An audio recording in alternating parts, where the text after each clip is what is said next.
Howdy y'all, it's a beautiful morning. It's probably about 9:30, almost 10 o'clock, and nice sunny day.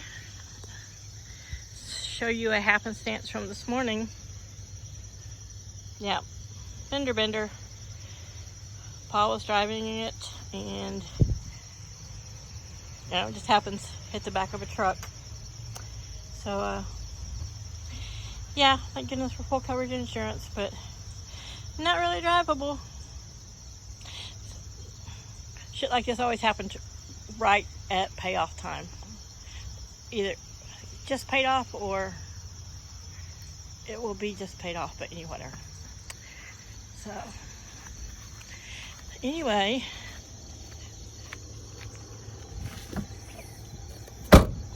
this is more about Laddie, who's still out here, out roaming around.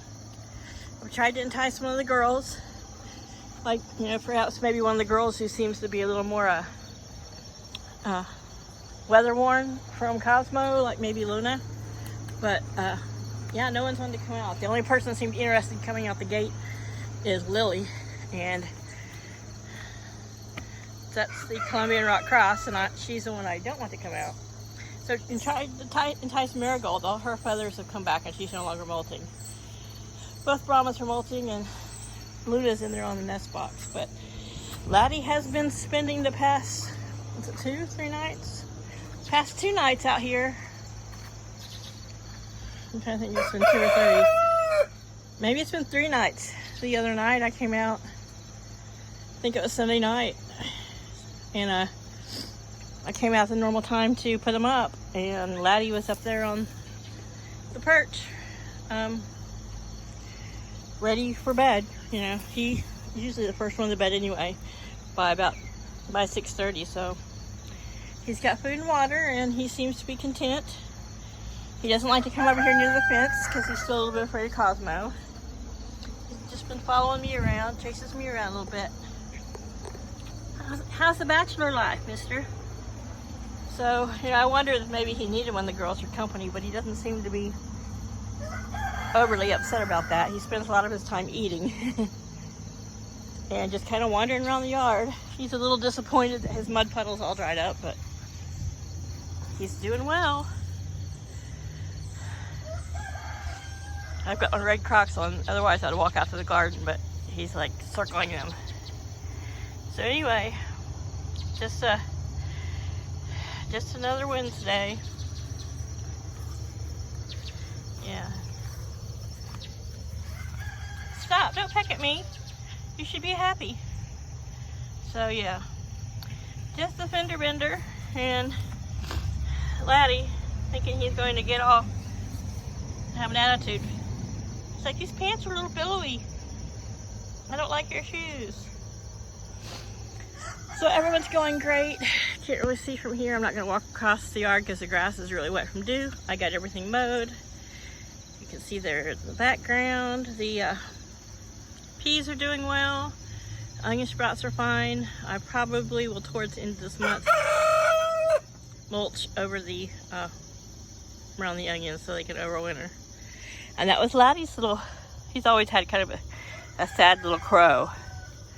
He still does it, but like I said, he quit crowing when he was being picked on. And you can see a little black spot on his comb if he'd hold his head still. That's where Cosmo got a hold of it.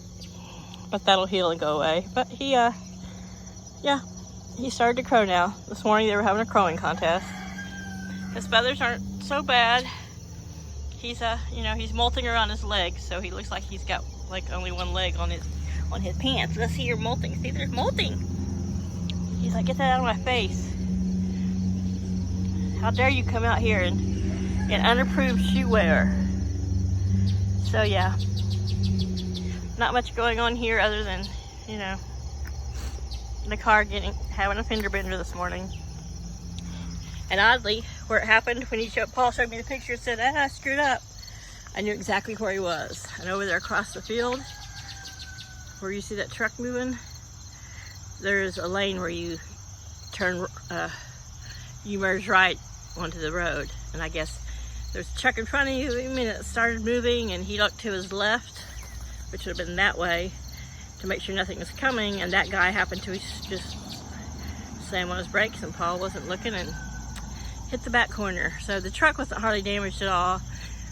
The guys in it seemed fine, but apparently once the cop got there, then the old man was like, oh, I think my neck might hurt a little, I might be a little dizzy.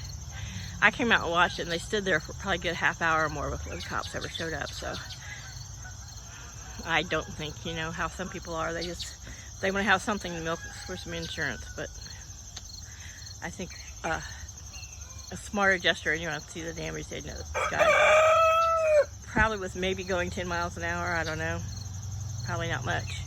But anywho, yeah, Laddie's over here checking out the damage. But yeah, so front spoilers all ripped up, grill. Paul was able to drive it home, but it's not drivable. I mean, that's maybe 300 feet from the house on the other side of the field. But yeah, so yay, fun. Anyway, I'm gonna let you guys go. Have a great Saturday. Me and Laddie here are gonna have some words. Bye for now, y'all.